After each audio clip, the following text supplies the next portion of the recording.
வாசம் தருவதே மலர்களுக்கு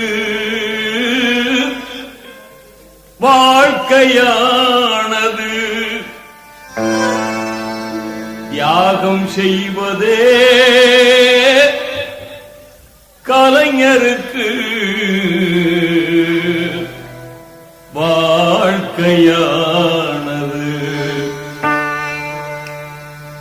அவர் செய்த தியாகத்தை சொல்லணும்னு நான் நினைச்சா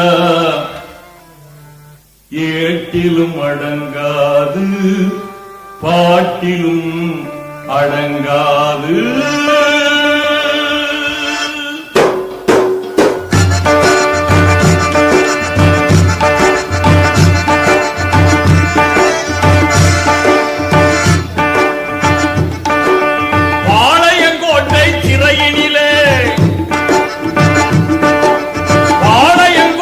சிறையினிலே பாம்புகள் பல்லிகள் நடுவினிலே அஞ்சாமல் இருந்தவர் யாரு? அந்த கலைஞர் புகழினை பாடு.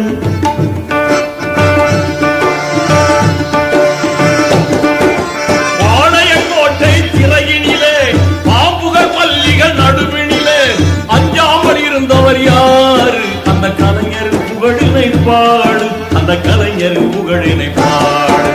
பாளையங்கோட்டை சிறையில்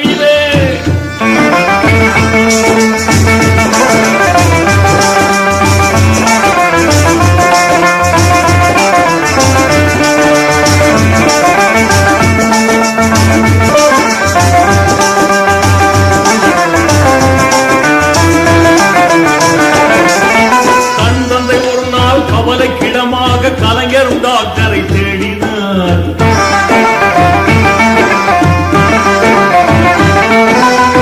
தந்தை ஒரு நாள் கவலைக்கிடமாக கலைஞர் டாக்டரை தேடினார். தேடிய அந்த டாக்டரோ தங்கள் மாநாட்டில் பேசிக் கொண்டிருந்தார்.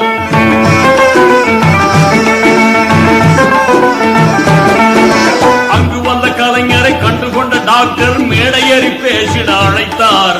தேடி வந்த விவரம் சொல்ல எது நேரம் கலைஞரும் பேசிட சென்றார்.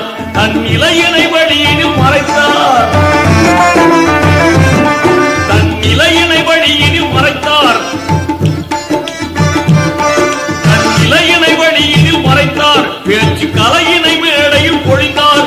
அந்த பேச்சுக்கு நடுவே நண்பர் அங்கு வரவே கடிதம் அவர் கொடுக்கிறார். நம் கலைஞர் அதை படிக்கிறார். அந்த பேச்சுக்கு நடுவே நண்பர் அங்கு வரவே கடிதம் அவர் கொடுக்கிறார். நம் கலைஞர் அதை படிக்கிறார். அதன் உள்ளே இருந்த செய்தி, அதன் உள்ளே இருந்த செய்தி தன் தந்தை இறந்த செய்தி. அதன் உள்ளே இருந்த செய்தி கலைஞரின் தந்தை இறந்த செய்தி. அதை தெரிந்தும் கூட்டம் பேசி தன் கடமை முடித்த தியாகி. அதை தெரிந்தும் கூட்டம் பேசி தன் கடமை முடித்த தியாகி. பாளையங்கோட்டை சிறையினிலே பாம்புகள் பல்லிகள் நடுவினிலே அஞ்சாமல் இருந்தவர் யாரு? அந்த கலைஞர் புகழினை பாடு, அந்த கலைஞர் புகழினை பாடு. பாளையங்கோட்டை சிறையினிலே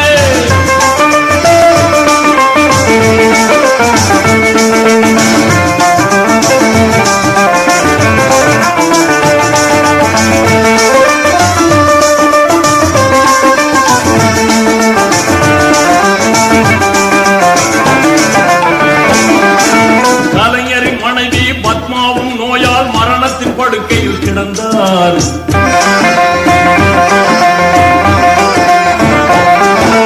கலைஞரின் மனைவி பத்மாவும் நோயால் மரணத்தின் படுக்கையில் கிடந்தார்.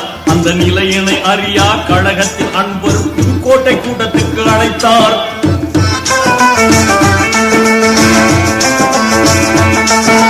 கலைஞரின் மனைவி பத்மாவும் நோயால் மரணத்தின் படுக்கையில் கிடந்தார். அந்த நிலையினை அறியா கழகத்தின் அன்பர் புதுக்கோட்டை கூட்டத்திற்கு அழைத்தார்.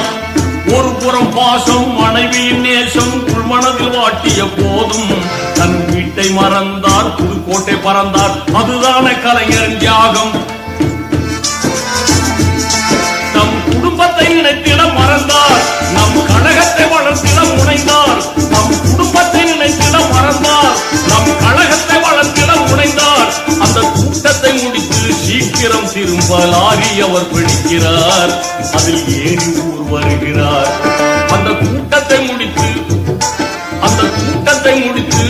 சீக்கிரம் திரும்ப லாரி அவர் பிடிக்கிறார். அந்த கூட்டத்தை முடித்து சீக்கிரம் திரும்ப லாரி அவர் பிடிக்கிறார். அதில் ஏறி ஊர் வருகிறார். அவர் வீட்டில் நுழைந்த போது அன்பு மனைவி உயிரும் ஏறு. அவர் வீட்டில் நுழைந்த போது அன்பு மனைவி உயிரும் ஏறு. பெரும் உடலை கண்ட போது விழி வெள்ளம் தங்கையாறு. பெரும் உடலை கண்ட போது விழி வெள்ளம் தங்கையாறு.